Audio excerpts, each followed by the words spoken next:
All right, so welcome everyone to this NWACUHO webinar. Today's webinar is co-sponsored by RoomPact. In addition to being posted on our NWACUHO YouTube channel later on, it will also be featured on their on RoomPact's website as part of their webinar series that they do in conjunction with institutions and organizations. I'm going to send in the chat the link to that website now, just in case you are interested. My name is Megan Lockwood. I am the NWACUHO Communications Director. But in my day job, I am an executive assistant and project manager for University Housing and Dining Services at Oregon State University. Just so in case you need to know who I am during this to ask me a question. Today, we will be hearing from Elise May, who is the Apartment Complex Coordinator at Central Washington University, as well as some of Elise's staff. Elise's program is titled Cultivating the Home Away from Home Vibe, Building Community and Apartment-Style Campus Living. I'm very excited for this one. I will let Elise introduce themselves and the program a little bit more, as well as anyone else involved in presenting. But otherwise, Elise, I'm going to hand it over to you. Okay, welcome. We're glad you're here. And I am going to share my screen. Can everybody see that? Okay, excellent. I'm going to go ahead and go to our next slide. And we do want to welcome you to the webinar and want to do some introductions. Again, my name is Elise May, and I am the Apartment Complex Coordinator here at Central Washington University. And I'd like to turn it over, and my pronouns are she, they, and I'd like to turn it over to Julian and let him introduce himself, please. Hello, everyone. My name is Julian Bobadilla. I'm the apartment manager for Carmody Monroe. I go by he, him pronouns. And Carlos. Hi, everybody. My name is Carlos Rosales. I am the apartment manager for Anderson, and my pronouns are he, him. Excellent, excellent. Now it's your turn. If you could please tell us your name, your pronouns, the institution that you're representing today, and why the interest. And if you were asked to be here and you have no interest, that's okay too. So go ahead and we can start with, let's see, how about Tatum? Why don't we start with Tatum? Hello, everyone. I am Tatum Flores Lurch. I use she, her pronouns. I'm from Central Washington University. And I'm interested because I don't directly work with a lot of apartment students, but I want to know how better to interact with them, especially thinking about them moving from residence halls to apartments and how I can help make that transition a little easier for them if they're thinking going in that route. Okay. Ian, would you like to go? Hi, everyone. My name is Ian. Pronouns are he, him. Work at Central Washington University. I'm interested in this to understand how curriculum is used in apartment complexes. Okay, and Megan, I can't see everybody, so if you want to call folks out, you can. Sure, I can do that. How about Brittany? Hi, I'm Brittany Thayer. I also represent Central Washington University. And I'm interested just to kind of see a little bit more about what the apartment managers do and how they can work better with RAs. Awesome. How about Austin?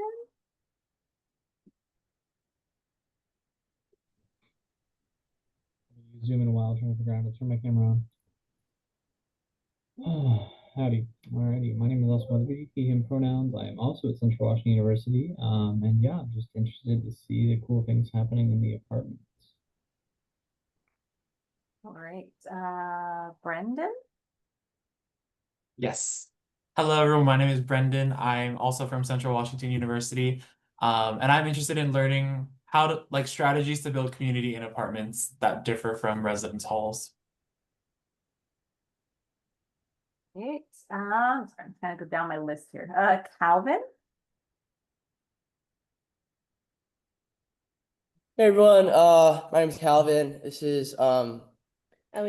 Well, we're from Lewis and Clark College. I'm currently working as a resident advisor, and Eliana's working as our resident experience manager. We're both kind of doing this training just to get a bit of insight to learn more about the different structures of how apartments are managed across kind of the different colleges in the area. We're actually in the middle of our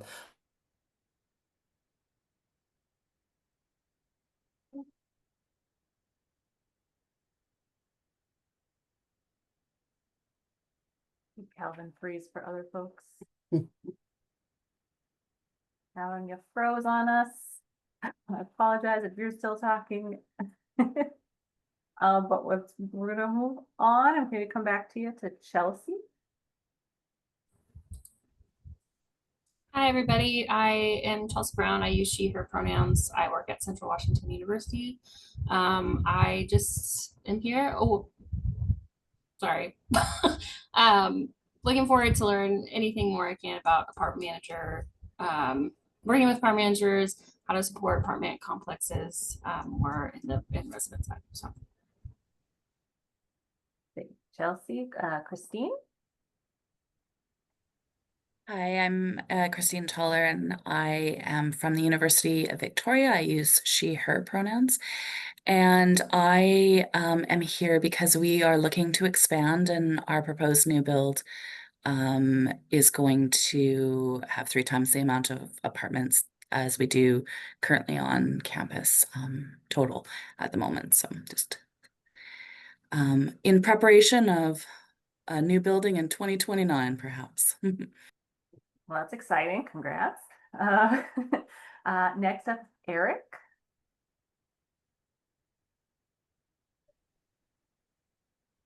Hi, my name is Eric Galvin. I am from Central Washington University. Pronouns are he and him.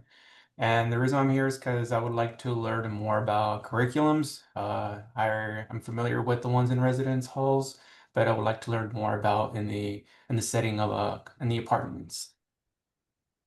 Awesome. Thank you. Jeremy. Morning, everybody. My name is Jeremy Rear, and I'm with Malum Architects in Portland, Oregon. Long-standing supporter of Northwest NWACUHO and everything that Northwest NWACUHO does for residents' life. And my pronouns are he, him.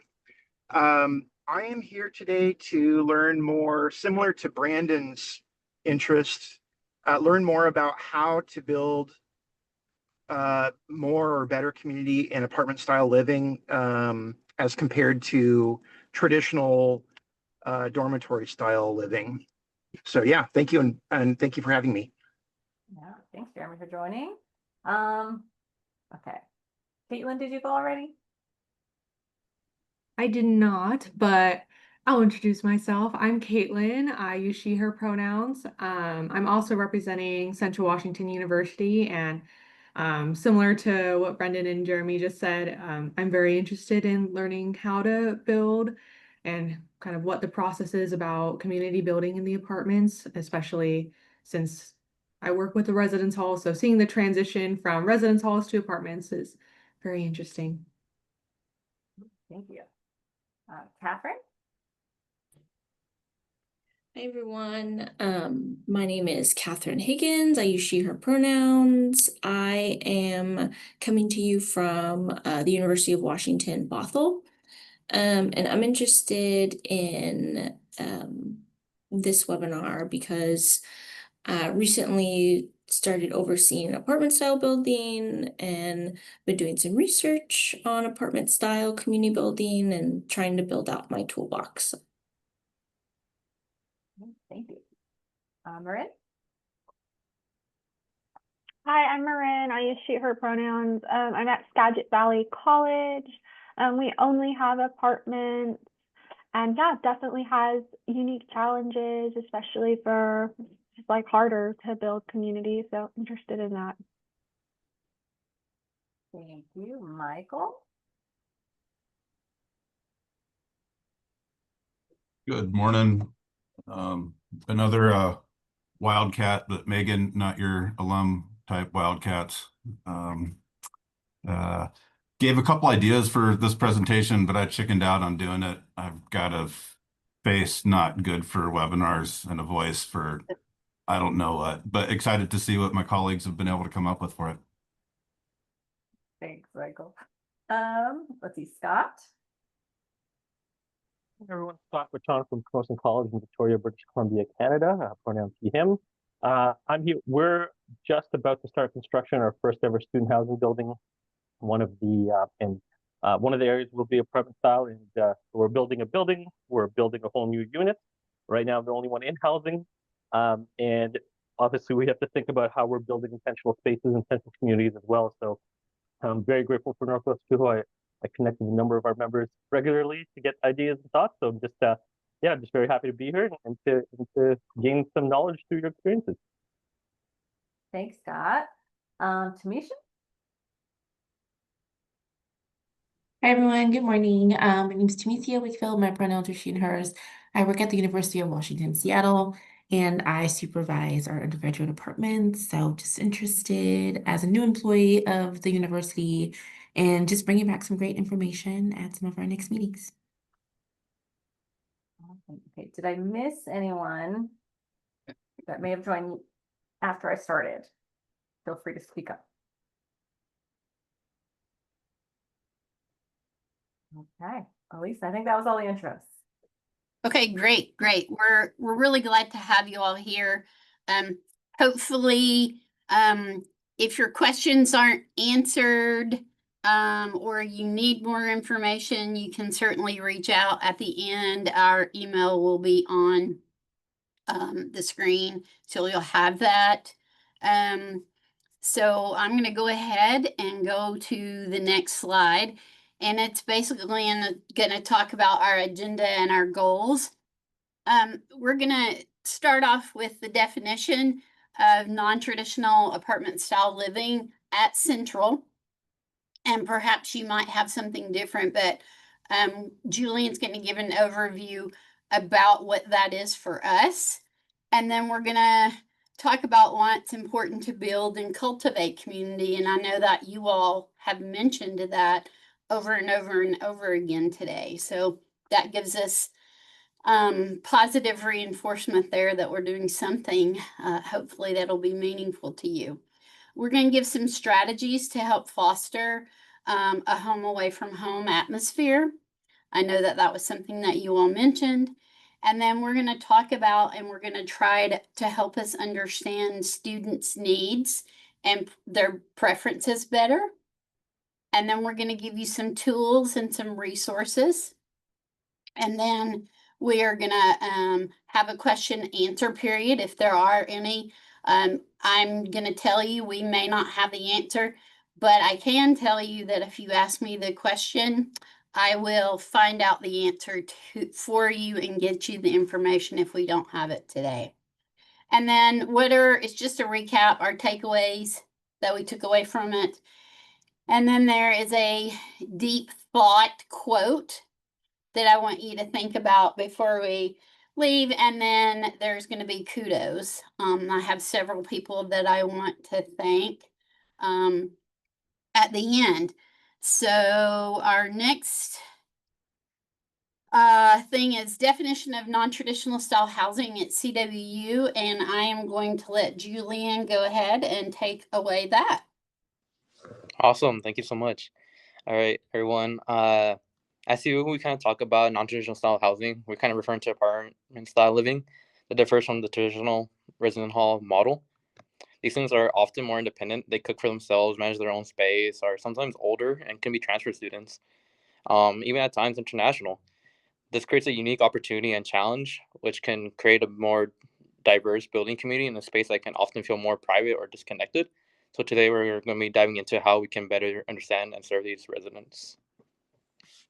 Okay, and I'd like to let you all know that here at Central, with all of those definitions that Julian gave us, we have 2 of our buildings could be residence halls. So One of them has like a pod style living, and then we have one which is our micro studio apartments that actually Julian manages, and they have your traditional hallway. They just have to come down to the kitchen, and then they have community bathrooms, and that's considered a micro studio. And we opened those last year at full capacity with wait list all year. Same goes for this year. The rate is really, really good for our students.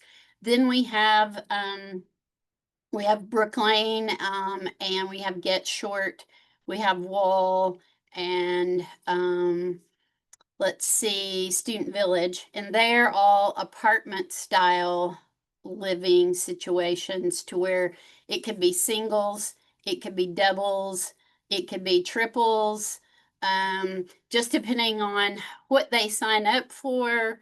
Rates are different because some are furnished, some are unfurnished, some are semi-furnished. We have one complex with air conditioning. So it just really depends on what the student wants. But we do offer a huge variety in terms of non-traditional style housing. So they do have choices. Okay, go ahead, Julian. Yeah, for the next piece, we're going to be strategies to foster a home away from home.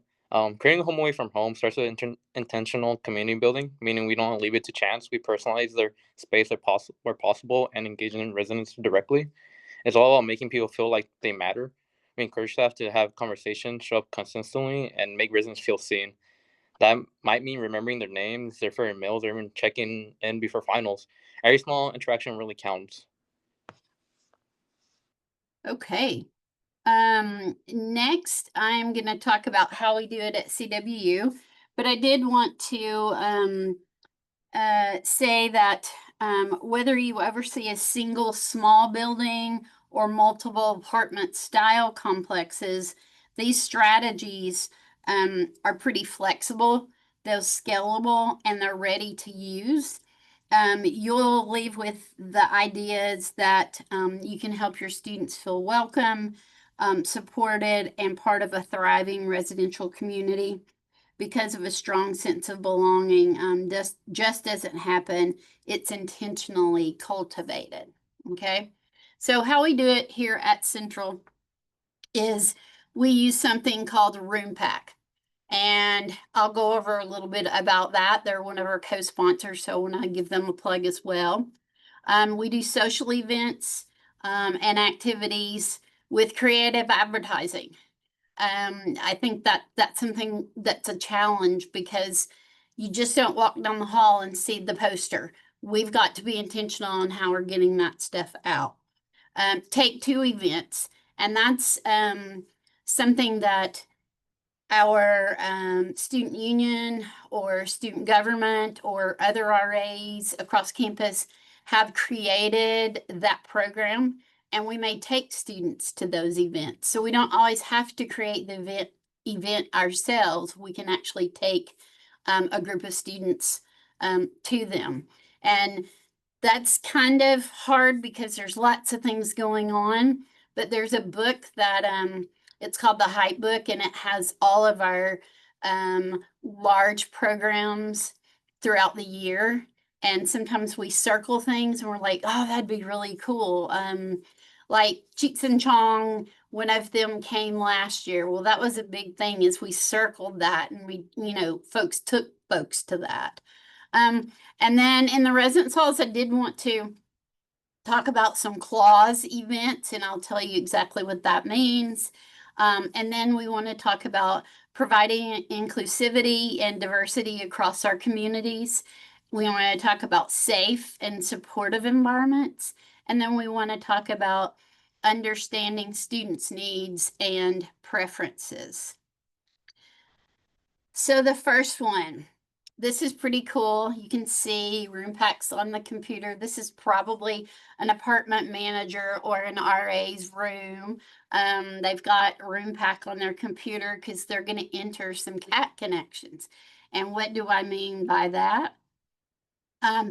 If you all don't know, we're the Central Washington University Wildcats. So we came up with cat connections for our, is what we call our connections with our students.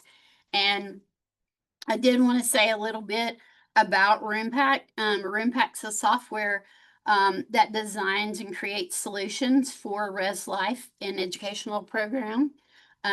It's a software that's used by administrators, it's used by resident assistants, apartment managers, resident directors, residence hall coordinators. It can be used by pretty much anyone, and it students alike can use it as well. And we collaborate, accomplish tasks more efficiently using this program. It just kind of helps us stay focused by using this program. And it can be leveraged to enhance the student's learning and the student experience. It was built with Res Life in mind in particular. And if you're interested in RoomPack, I know Megan said that she was going to put RoomPack's email address or website on there. And I know that Dr. Paul Gordon Brown does some training with new folks that if they're interested in looking at that and purchasing that. Also, there's free previews on their website. So if you're at all interested in what we're doing or you have more questions, they're wonderful because if I know that my supervisor, Ian, who's on today, if all of us are saying, well, we need more of this information, how can we gather statistics? Sometimes he can call them and say, hey, how can we get this? And they create something. So it's very flexible in that point. So I wanted to bring that up. But back to Cat Connections. Cat Connections are intentional one-on-one conversations a staff member will have with a resident, checking in about their living experience and offering support and resources. We have a multiple of 6 questions that we ask throughout the year, and they're all geared toward like our first set of questions are how are you doing? How are you settling in? That sort of thing. And at the end, we're talking about, tell us about this past academic year for you, about where you lived, et cetera, et cetera. And the question here, an example is, how's this resident grown as a student this academic year? And that's not, and something that we try to have our student staff know that yes, it's a question, but you just don't go up to someone like say I'm knocking on Megan's door and I say, hi, Megan, can you tell me how you have grown as a student this year? No, it's not robotic in any way. It's organic. And you can kind of form those questions organically. We give you the base and you start having a conversation with them. You don't really have a clipboard and you're going down doing the checklist, right? You're talking to the person, want to make that connection. And once you make that connection, then the next time that perhaps Megan is interested in what's happening at her undergrad and where the undergrad is and you kind of keep up with that sort of stuff and then you're able to talk. Hey, I hear they won volleyball against the University of Washington. How exciting was that? And then you kind of create those connections and you kind of continue to build on them. Okay. So also RoomPack gives us a way to track and log that information. As you can see on the slide before, there was a computer that said RoomPack. They log in and when they've had their cat connection, they'll go in, they'll say how it went, who it was with, and give any helpful insight on the student experience. And what's really cool about that is it's logged in. And if we have folks that are on like the BIT team or some of those teams, they can go in and they can say, oh yeah, Julian had an interaction with John last week and that went really well. So maybe that student, we have a little bit less worry that that student is having some behavioral kinds of issues or whatever, because we know that no, they're not missing. Julian had that interaction last week. So it's a way to log it. And it's pretty cool when you get in there because you have different ways of actually doing that. And then advertising, what's really cool about that is you, as a person that has a login with RIMPACT, can send messages to the community and updates, and it's just that quick that we can connect with the student. Like for example, with my staff, if we're having a program in a couple of weeks, that's kind of a big event, maybe we send out something one time that first week. And then maybe we send it out a couple of times the next week. And maybe same day, we send it out 3 times, maybe about 30 minutes before the program actually happens. And people have had interest. They're like, yeah, I really want to go to that. Yeah, I want to go to that. And then they're like, oh, Carlos sent me this message. I forgot, but I have time. I'm going to go. So that's a really cool thing about RIMPACT, is that we can use it in various ways. And so Carlos is going to talk to us about events and programs at this point. Carlos? Alrighty, it's my turn to shine. So, events and programs, fellas, as you can read here, non-traditional apartment communities have different interests and needs. So one of our jobs is definitely to be able to cater to those needs. Creating engaging events and programs, it takes a lot of out-of-the-box thinking.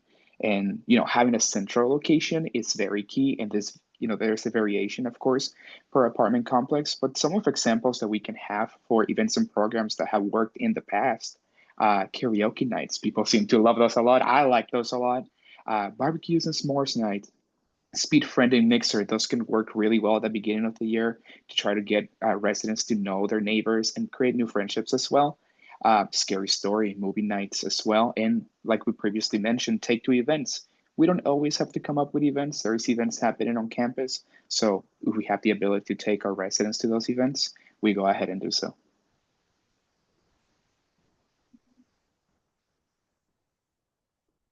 Now, with those events in mind, also comes creative advertisement. Advertising for our events could be difficult when it comes to reaching out a large and spread out community, as as apartments could be. It's not a traditional residential living; it's more separate, of course. But coupled with that, that many posters from other departments and other organizations, they can call what we call a poster blindness. Everybody's making, the most attractive poster they can come up with. And there's just so many in one area. You may not notice the poster that you have, put up there yourself. So, your event may fall through the cracks. And our tried and true methods include a central place to put our creative advertisements. So what are those places, right? Some examples could be putting posters in community spaces. This could be in the lounges of our apartment buildings. The laundry rooms seems to work pretty well, as well the kitchens, high traffic areas where residents are going to be constantly walking in and out. Also sending personal invitations to residents. This could be, handwritten, or like Elise previously mentioned, through our RoomPack system. You can send them an email, send it to the whole community like, hey guys, karaoke night is happening in the lounge. I want to see you there and square, And lastly, one of our biggest factors when it comes to having residents come to our events, it's also the way we present this invitation and present ourselves. The more excited and passionate we are about that event, the more others will enjoy it. I'm not just going to go and be, hey, karaoke. No, definitely. I wouldn't like to go. So yeah, the more passionate we are and the more effort we put in those events, residents will definitely be attending those.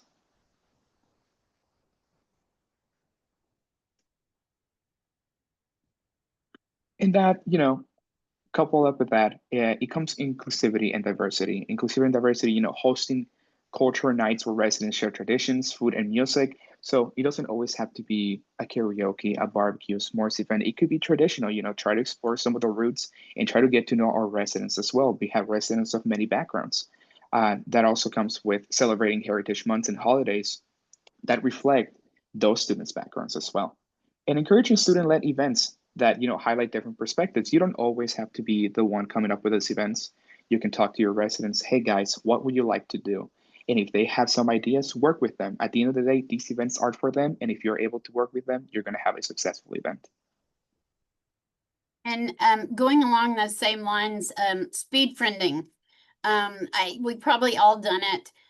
Julian did it with his residents initially last year, probably in the first couple of weeks of school. He learned from that speed friending event that they felt like they didn't have friends here. A lot of them were transfer students, upper class students, and they didn't feel like they had found the group for them.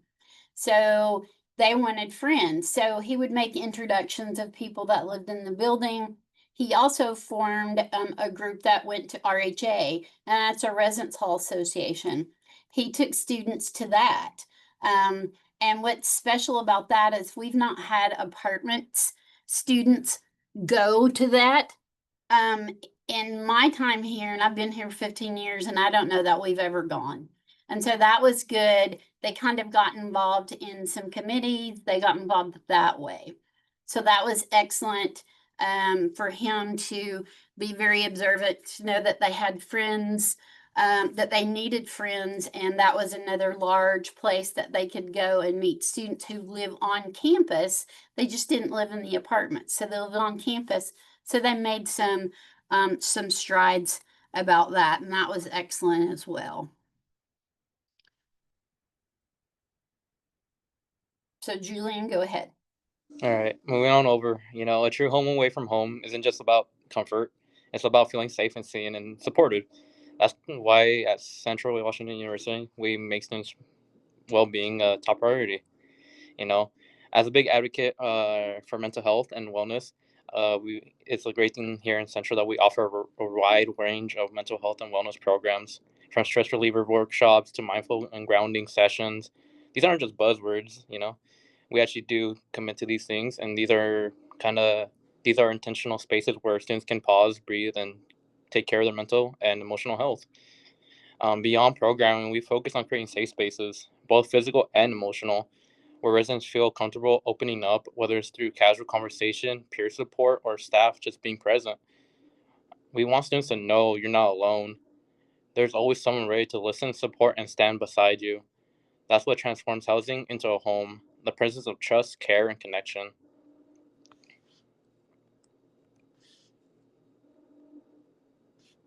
Okay. And we're talking, Julian's going to talk a little bit about our students' needs and preferences. Here at Central, we believe that the best way to serve our students is by listening to them, genuinely and consistently. That's why we use multiple methods to gather input and better understand what they want and need and care about. First, we use surveys and polls to capture quick snapshots of students' interests. These are great for immediate feedback and trending topics, whether it's what kind of event they like to see next or which wellness programs they're engaging with.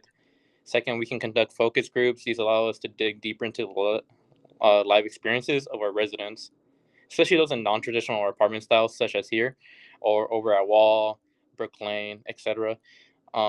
It's where we kind of uncover the nuances and the details and the real stories behind their feedback, getting a better understanding and bigger picture of what they see. And finally, some of our most honest and valuable insights come from informal conversations. Chats in the lounges, casual visits during office hours, or even passing comments in the hallways, or when we're walking to class. These moments often reveal things a survey never could, and they help us understand and stay connected in a real and a human way. Okay, so here we are. Resources and tools. At Central, we do provide practical resources that staff can and students can look into action immediately. They can put these into action, and here are some of them. Is a community building checklist. giving conversation starters to apartment managers and resident assistants. We just don't go, oh, hey, you need to go get a cat connection for them. Here's the question. We give them some pointers and some starting points to start the conversation because not everyone is a conversationalist. So those things are trainable. So we give them some of that in training. We also train folks on how to complete move-ins. We give folks notes about how to welcome our students and what that looks like. Guides and templates. We give ready-to-use flyers, feedback forms, door sign templates that save time and create consistency. We have what is a small pennant, and it is a place to put their name. It looks just like a pennant that you would buy at the bookstore, and we write their name on that, and that's on their door when they get here. And so that's kind of cool.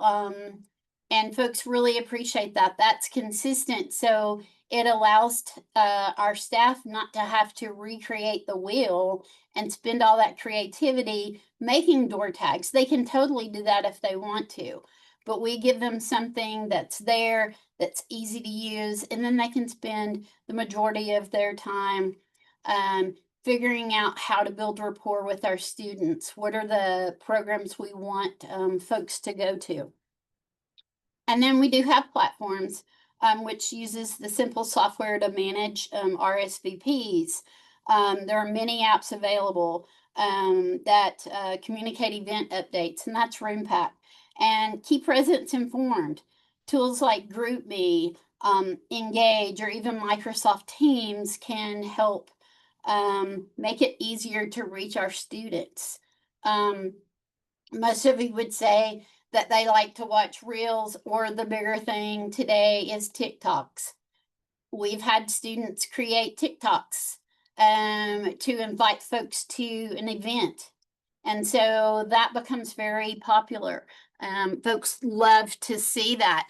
And more than that, they get to see me, who's someone in the administration, or they get to see their apartment manager or their RA doing something fun. It's not all about work. So you kind of get that in there as well. Then some more resources and tools in engaging our campus partners.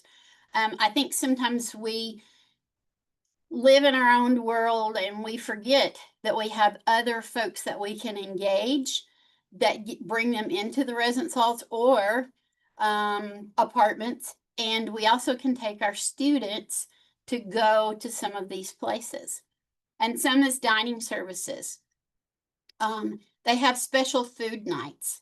And they are even willing to, if folks have meal plans, to do the shared meal events. And that's always fun. And our dining services here are always willing to help us plan events, or they always let us know when they're going to have an event. Is there something that we could do perhaps in the dining hall if it were, I don't know, maybe a Hawaiian culture night, and we had some folks from Hawaii that were really into some cultural dancing. Is that something that we could have our residents go and perform while this event was happening? So they are willing to do that sort of stuff with us. Also, another tool and resource is collaborating with our counseling and our wellness center, because Julian said these are not just things that we think about. These are actual things. These aren't buzzwords. These are things we actually do. And sometimes we refer them to counseling. If it's too big and we can't necessarily handle it, sometimes we let them know that counseling is available. And they also have peer support groups, and they do a variety of things. Say smoking cessation programs. Our wellness may have a group that talks about that for students. So using those things I think is important. Another way to engage our campus partner is collaborate with our student organizations, co-host events with them. And they either bring it to the res hall or apartment, or we take it to them and we all determine where we'd like to have it. That helps them with the community on campus, as well as our wider community, meaning Ellensburg, our small town here. There's many things that they can get involved in the town as well. So perhaps some organizations are your Chamber of Commerce, your downtown associations, those kind of things. And being in a fairly small town, those kind of connections can be made, because usually a coordinator or a professional staff member knows someone in the community that they can hook up and say, hey, Julian and Carlos, you're really interested in your staff working maybe the fair so that they could get in free. Then we work with that and see what happens. It may work and it may not, but those are some tools and some resources that we have. I'd like to now open it up for question and answers. It's like I said, we might not know the answer, but we'll get the answer for you. Or if you have any questions for Julian, Carlos, or myself, please feel free to ask.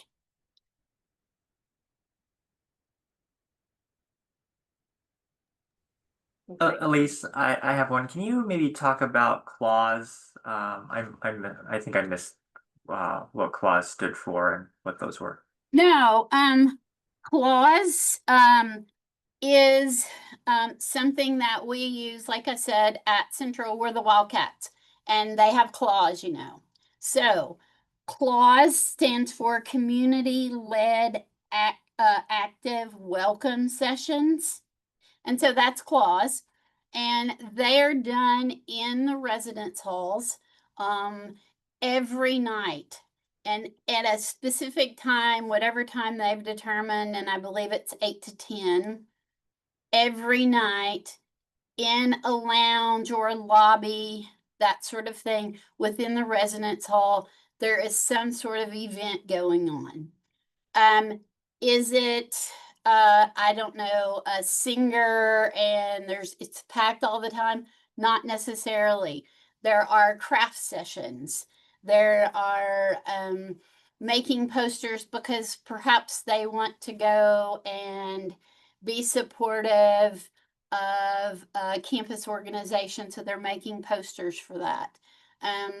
They do movie nights that sometimes I think they take and do discussions afterwards. Lots of people are into making friendship bracelets. They do that a lot. They do some paint.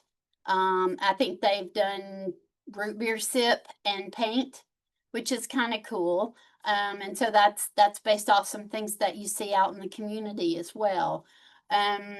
Any of my colleagues that are on have any other spectacular clause events that you've put on in your res halls that's well attended?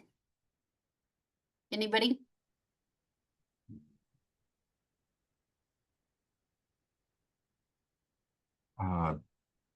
Elise gave a pretty good description of what the claws are, and a lot of them are designed that you can like walk through, interact really quick, and keep walking.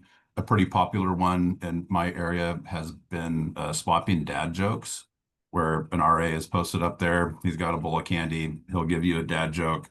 And then if you give him one back, then you'll get like a piece of candy, and then you keep going about your way, or you hang out and keep hearing the other jokes, and it just turns into a bit of a cool little like black hole where it can suck people in like a pretty positive way. And I'm glad my colleague Chemo answered that question, because this was his brainchild. A couple of years ago, he's like, we've got to do something. We got to keep them engaged. We've got to do all these things. So it kind of blew up from there. What we were doing it a few nights, and then we went to every night except Saturday. This year, it's every day. And so we find that it's kind of cool because students are not always ready to go to your big campus program. So they go down and they meet some folks, and then they may go to bigger campus programs. But they know that this is a safe, supportive environment, that they can hang out. They can make a friendship bracelet. They never say a word, but they're listening to who all's talking about music or whatever. A lot of people talk about Taylor Swift and friendship bracelets because that was kind of maybe where it all started. Again, it started a long time ago, but that she made it popular. So they'd start talking about music, and then they realize, oh, I play an instrument, and maybe they start a band later on. So, I mean, there's just kinds of things that come with these clause events that I don't know that we can measure the greatness that comes from these events. Sorry, quick question about the clause. Really interesting to hear about the engagement of the residents who are kind of going to these events. Could you quantify how many are coming to these daily events? And then how do you support your RAs or your area, sorry, yeah, your RAs to making sure that they're not burning out through hosting these events on a daily basis? Chemo, would you like to take that question? I mean, you're an RHC, and I know that you always worry about burnout and those kinds of things, but you've kind of implemented something that won't happen, basically. Sure. To like actual numbers, like quantifying them, we do our best to record everybody that comes in. And I mean, the bigger your community is, the less likely that you'll know everybody's name when they're coming in the door. However, that's one of the goals. And when you've got like dedicated staff, and you know, if you can do a little bit of homework, you can study up, and you can learn a big portion of your hall like pretty quickly. And I think a lot of it is want to, but if you get staff that are really into it, you can learn just about everybody's name that'll be coming through. And that's one of the ways with RoomPack that we can record it. And it's much easier to record the person if you know their name already instead of asking for it, asking for the name. No problem with that either. You know, ask and repeat, and eventually you'll learn the people's names. So you can record it, and I don't know what our actual numbers are. I could probably look it up, but from the previous programming model going to clause, our interactions probably tripled, if not quadrupled. Per the burnout, it's a funky thing where we got like a really good interaction response from it while the RAs are actually doing less work. Previously, the RAs were doing a once a week event. We called it a ritual, where standing appointment Tuesday nights at 7 o'clock, you're going to come read stories with me. Or, you know, Wednesdays at 6 o'clock, we're going to talk about music theory if you were in like one of the music living under communities. But you had like a standing appointment.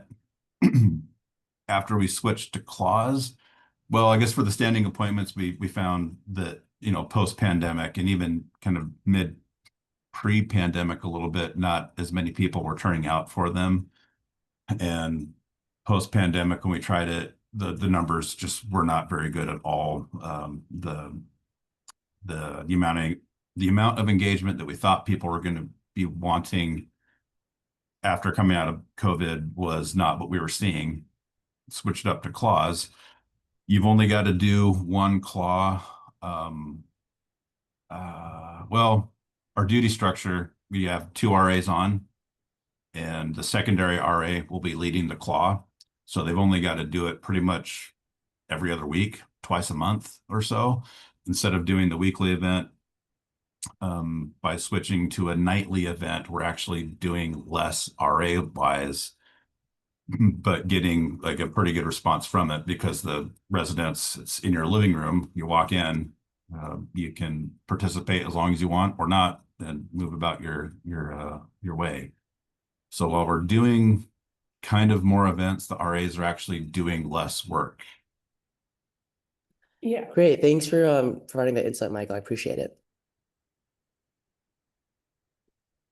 Any other questions about anything?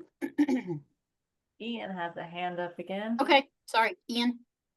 And Calvin, just to follow up on Michael's response. So Central, I would say, is maybe is somewhat unique in our structure as we operate 16 different residence halls varying in sizes from 50 residents to 400. And so on average, I would say that per night, per claw is about 10 to 15 students, generally speaking. And what we see is that there's a percentage of students that tend to come down pretty regularly. We kind of see the same, probably 10% of students come to almost every event in their building. And then we see a large percentage of students that will attend one or two here and there. So while they may not be engaging every single night, they have that opportunity like Michael had talked about. And what we see is that really provides an introduction for them to then figure out what it is that they're interested in and helping them get connected to other clubs and orgs on campus or other students. And so we found that success on our campus in the last couple of years. Thank you. And then I'm just now learning about your institution, so it's great to have those numbers. And just a follow-up question, maybe for Megan or Elise. I know you guys mentioned with Room Pact you have these CAT connections, so these intentional interactions. How many times a year are you guys encouraging your RAs to reach out to these students on an individual basis? Is that like 3 times a year? Is it just like once a year? Could you provide some insight into how you guys have those interactions? Yeah, absolutely, Calvin. Excellent question. We have it structured where resident assistants do 2 questions per quarter. And then in the apartments, we do, because we have so many more of our students, we do 1 of those per quarter. And so we're doing 3 per year in the apartments, and they're doing 6 per year in the res halls. So that's kind of how that works in terms of that. Julian, did you have your hand up? Nope. Okay. Yeah, so that's the way that works, Calvin. And the questions are already the professional staff, residence hall coordinators, and myself and Ian, we get together and we've developed these questions because we feel like at this point that these are the questions we should be asking, and they start out kind of low key. They're all low key, but in the fall, you're asking some particular questions. In the winter, you can dive a little deeper into, have you given thoughts on how you did in fall quarter? And how are you going to change that for winter quarter? Also about where you're living next year. And you kind of get those information, and then you kind of wrap it up at the end with putting a close to your floor, putting a close to the apartment living for that particular year. So there's questions all along the way, and they get a little deeper, and you can dive into building really strong rapport with our students. Was that helpful, Calvin? Yeah, that was super insightful. Thanks for sharing, Elise. It sounds like you have a really great system at CW, so thanks for sharing. Appreciate it. Yeah, absolutely. And anytime that you ever want to call or email or anything, we're happy to work with you on a one-on-one basis and kind of show you our system by any means. Any other questions? Okay, seeing none. Some key takeaways from the presentation is we defined on-campus apartment style living here at CW. We determined why it was important to cultivate community. We gave you some actionable strategies. We discussed students' needs and preferences and how we get those. We gave you tools and resources to better help you cultivate students home away from home. And hopefully we answered all your questions, or maybe we created more questions that you want to get answers to. And I appreciate all of the you that asked those questions. And if you ever have any more, please feel free to let us know. So here's a deep thought. You can have more than one home. You can carry your roots with you and decide where they grow. So just take just a second, think about that. You can have more than one home. People bring their roots with them. Hopefully we help them cultivate because they have the roots and build a strong foundation and want to continue to live with us and build that rapport and make themselves better. So that was the key. And I always like deep thought kinds of things. And I'm a quote kind of gal. So this is, you can see it's not pretty by any means, but I did want to say a big thanks to all my colleagues at Central, especially Caitlin Lee, who you all introduced yourself. She created the slides on Canva.